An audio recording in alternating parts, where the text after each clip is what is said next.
NIL is about to scare money away. Players transfer every year. Donors don't get loyalty or thanks. And then you've got coaches publicly begging for $20 million checks. That's not sustainable for college football. Yes, this is a great topic because it can be seen in many, many different ways.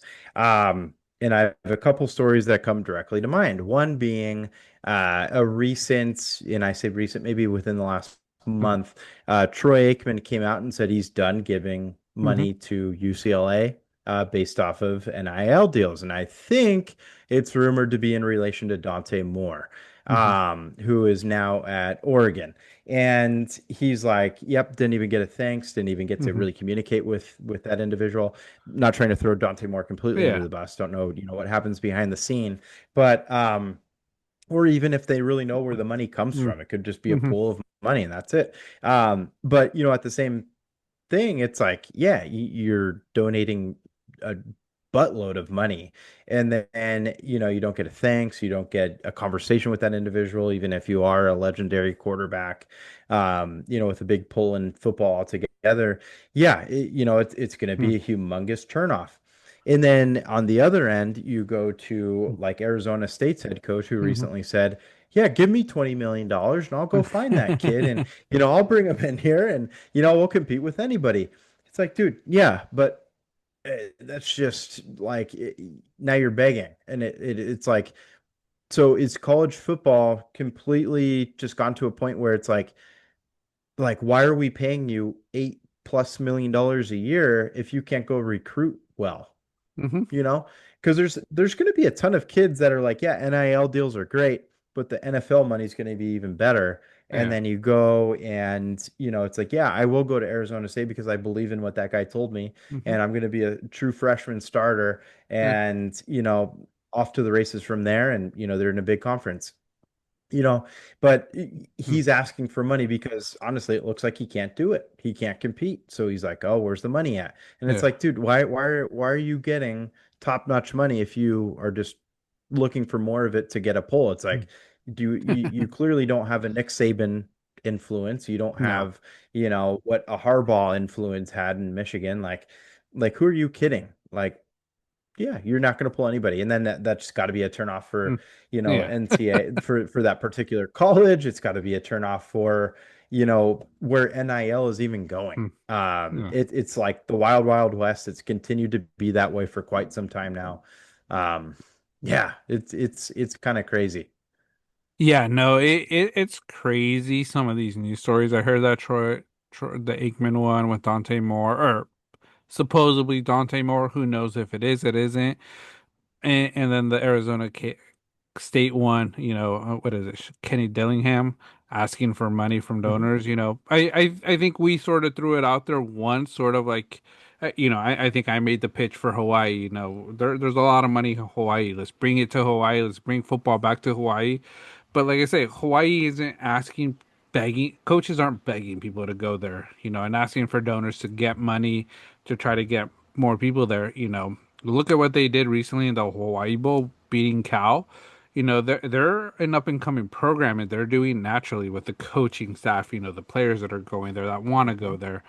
And NIL, you hit it on right on the dot. Like, NIL is great. You're gonna get money playing college football, but is it about the money, or is it about that playing time, that exposure? Because if you're getting 4 million NIL money, and you're going to Alabama, but you're just riding the bench the whole time, that's all you're gonna get. You're not making a stride for the NFL. Whereas you could go to Arizona State, take a mill, and it's like, okay, but I'm starting. I'm gonna be out there every time, and NFL scouts are watching me. I'm not just going to be riding the bench the whole time. So it's like you got to do better at recruiting. Kenny Dillingham in Arizona State. A lot of these other schools are doing great. Cal is a team that there's a coaching change in Cal, but I think they were up and coming before their coach left.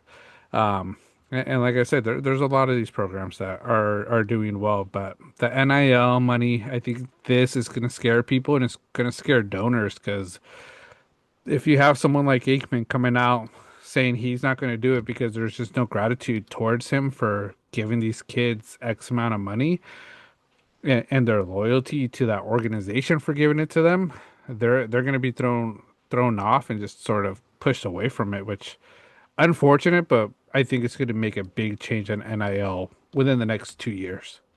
Yeah, no, absolutely. And I kind of think of like another scenario too, where, I brought him up earlier this podcast.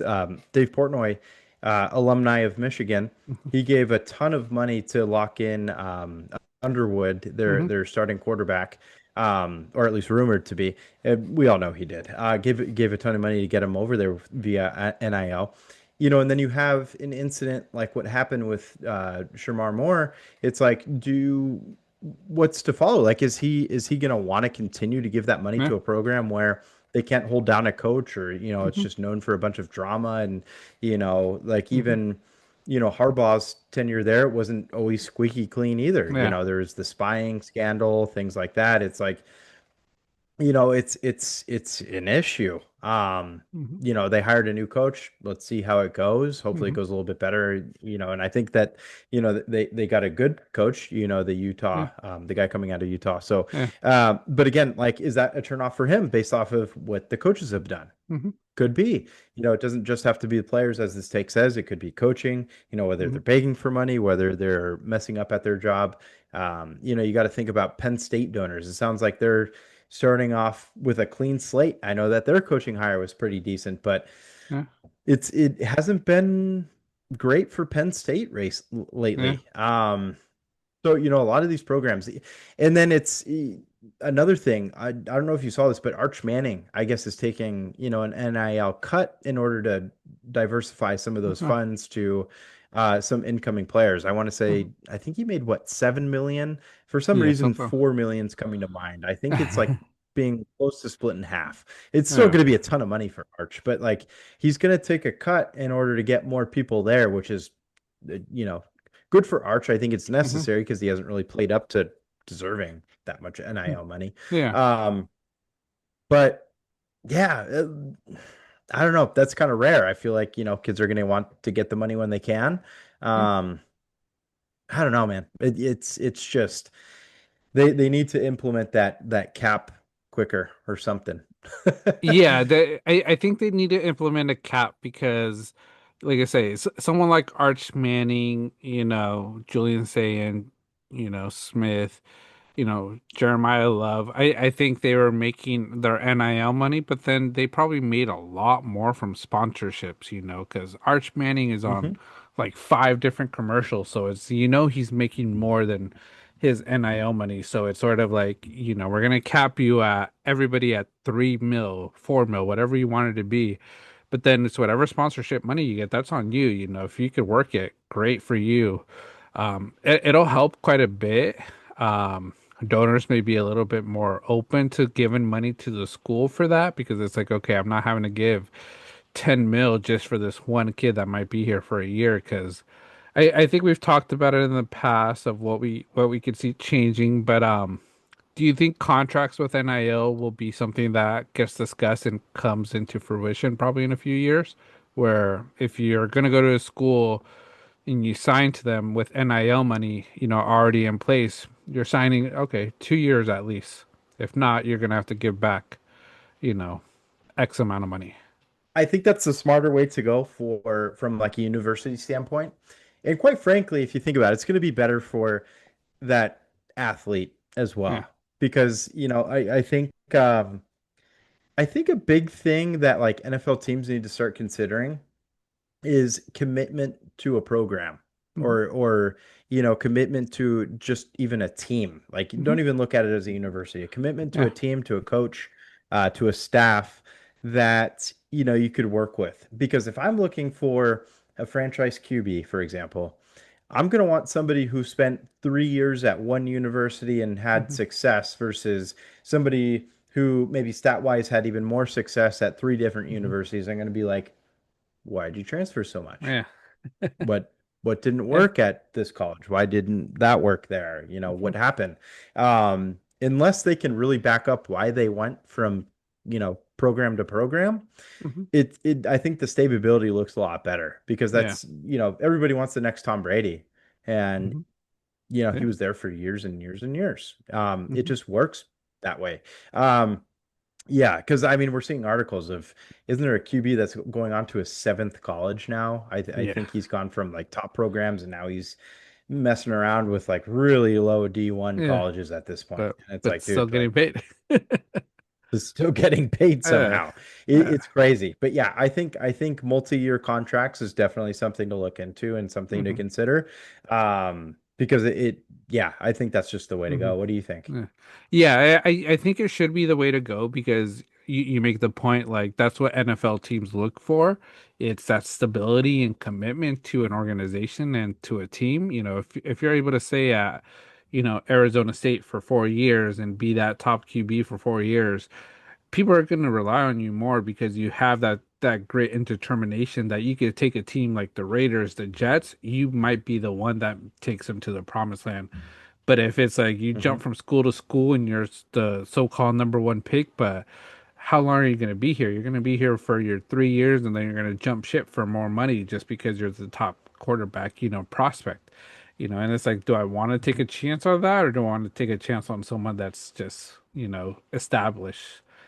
So I think we'll see it a lot. I think you'll see it would be really good for basketball because I think it's basketball where you see a lot of players jumping ship every year. Because I feel like every Yep. year now, March Madness, it's like all of these players are in brand new teams, big programs. And even though they were already in a big program, they're going to another big program. And it's like, why don't you just stay where you were established, take that team and try to make that Cinderella run or that championship run.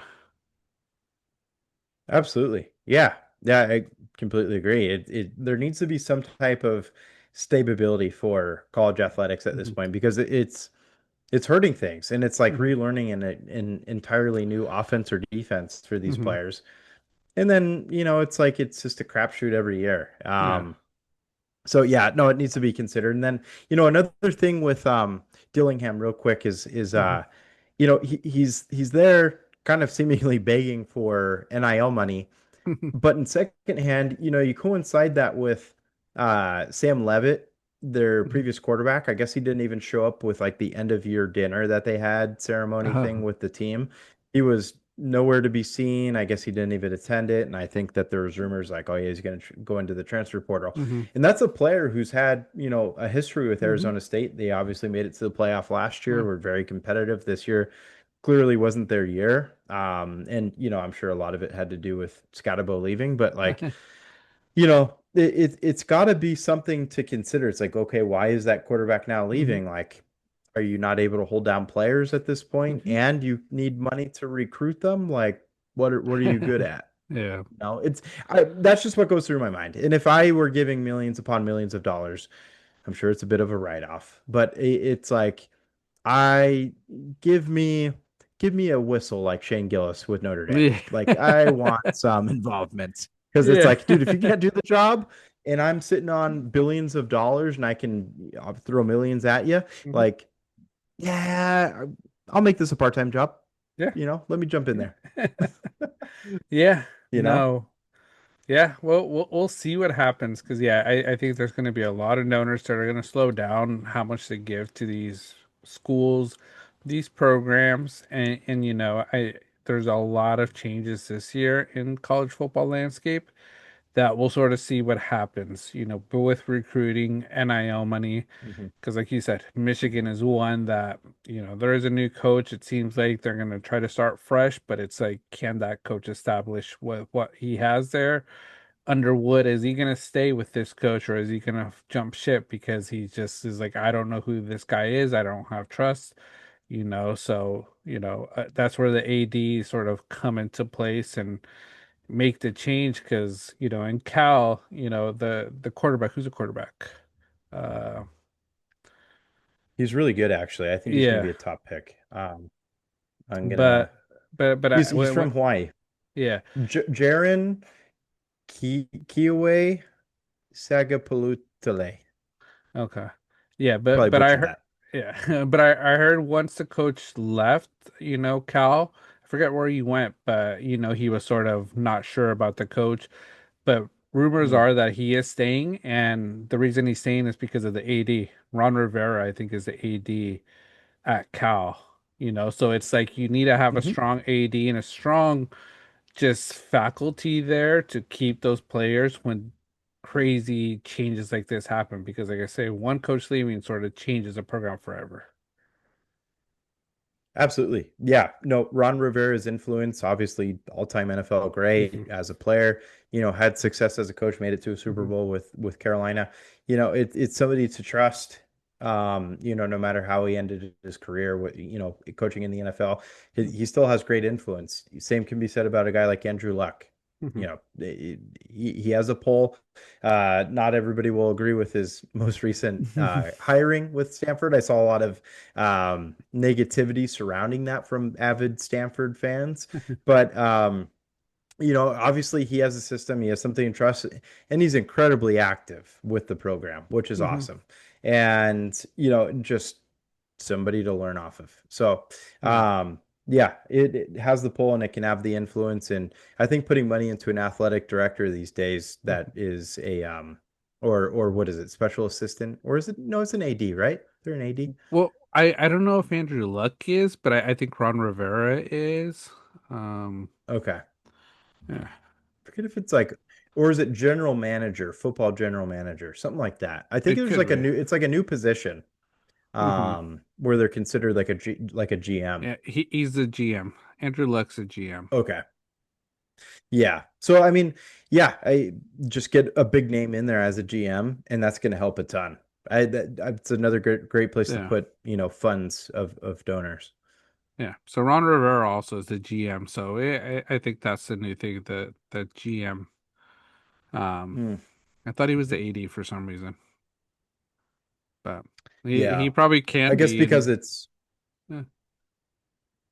it goes It, across like multiple sports with the AD Yeah. role, probably is Yeah, why. I think that's why, but because I don't know if Ron Rivera could have a pull in basketball, lacrosse, swimming, that stuff, Yeah. Who knows? Unless he's a master pioneer in all these sports, but he's more Yeah. football. So it's probably the new thing where these GM roles for certain sports are like the ADs to sort of manage that team, and that's how you get the recruits. So, um, Yep. yeah, well, we'll see.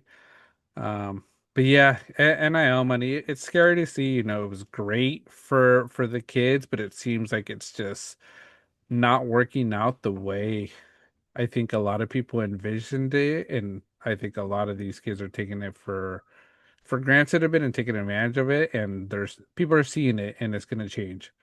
So, Yeah. we'll see what happens though down the line. Completely agree. And the rules of it are crazy. Sorry, this brings up one more quick thing. Hmm. There's a Chicago Bulls G League player who's being heavily recruited via NIL to go back to college. I think that concept seems insane to me. It's Yeah. like once you leave, you're gone. But Yeah. like, I think because he hasn't stepped foot on an NBA floor yet, Yeah. makes him still eligible. Yeah. It's just crazy to me. Yeah. I don't that's it's too much. That needs to stop. Well, what about this scenario? Okay. Old football star in high school that, might have gotten injured, took a few years off, but goes back to junior college, at like 27, and then it is great, an amazing talent. NIL money for him at 27 to go play at Alabama because he is the top QB in the country. Is that really fair? You know? Yeah. For some reason, I was thinking about Uncle Rico getting a second Well, second well, chance. well, well, that's what it sort of is. It's like an Uncle Rico Yeah. that has the arm that could take a team to a national championship, even though they're a lot older. Should he earn NIL money, because he's playing there at 27 when normally nobody plays at that age, in college at least. Academically, is there like a is there a cap? Like can you because isn't there I can swear I think there's a guy in Pennsylvania who's in his 50s or 60s right now playing for a college program. I I think don't that's know. legit. I think that's legit. I'm gonna look that up really quick. Okay. But honestly, it's a good story. Yeah. You know? It's a good story, but it's like, how would you feel as a donor giving to, say it happens to Cal State Fullerton. I don't even know if they have a football team. They may not. But say it's Cal State Fullerton football. And it's sort of like, the goal is to take this team to the promised land, but it's also to, get them ready for the NFL. A 27-year-old, QB won't really get drafted in the top or will be an undrafted star. But it's like you're giving NIL money to him when you could bring a younger person who has more promise. I don't know. I think I'm getting a little confused with it, but it was just the one thing I was thinking right now. It's like, how would that work? You know? Yeah.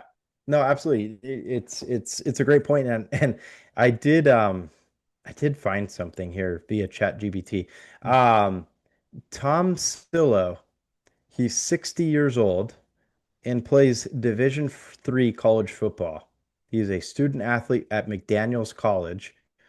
Um, he's not just on the roster, he's been participating and making history as possibly one of the oldest active players involved in the game right now.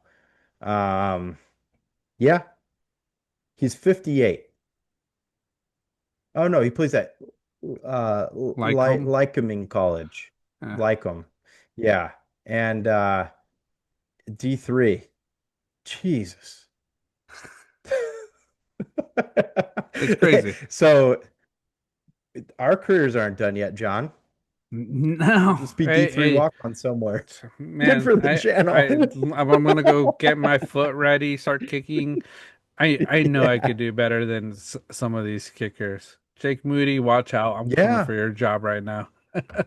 Easy money. Easy money. Yeah, Yeah. that's crazy. That is crazy. But see, it's like anything, when it's like that, I guess this G League thing makes sense, honestly. It's like, dude, if that guy worked an entire career, probably raised an entire family, and then goes back and plays college football, Hmm. anything's possible. Yeah, Anything's possible. yeah. So I'm seeing here some older recent college football players. One's Okay. two at schools that stand out. Tom Frisbee, this was in 2005, age 40, played for South Carolina as a wide receiver. Hell of a name. Yeah. And then James Stefanu, age 40, Okay. 2020, played at Colorado as a kicker. So I could still See, make it like as a this isn't kicker. even 1930s. Yeah. Like this is like last Five 10 years. yeah, 5 years ago for the kicker at 40. I'm like, I can Dude, make it. I got two dude, years. you're in your prime, John. You're in your prime. Yeah. Yeah. That I is could do great. it. We got to start a series, kicking comeback. Uh You got to a local high but school yeah, kicking field goal. but like I say, it's like if I could get an NIL deal, go back to college. Like I say, I already have my bachelor's. Like I could go for a second bachelor's. Like, will a Yeah. school pay, scholarship? Can Should it go? Is it fair to go someone like me who's already gone to school just because I have the leg? I'm not going to say no to it if I get recruited, but how are other people going to feel? And like I say, is it just fair? Because like I say, for me to get into the NFL at 42, it'll be a hard, probably not drafted, have to be a unrestricted, unsigned player. But hey, these kickers play till they're 50, 60, so I could still do it. How chill would it be to be a practice team kicker? Yeah, That'd be so chill. it To would be. show up at practice, kick some field goals. That's all you do. Yeah. And you get paid handsomely. Hmm. That'd be great. It would be good. Jake Moody. I Yeah, mean, he's starter Jake. now, but he was practicing for a bit. Yeah. Yeah.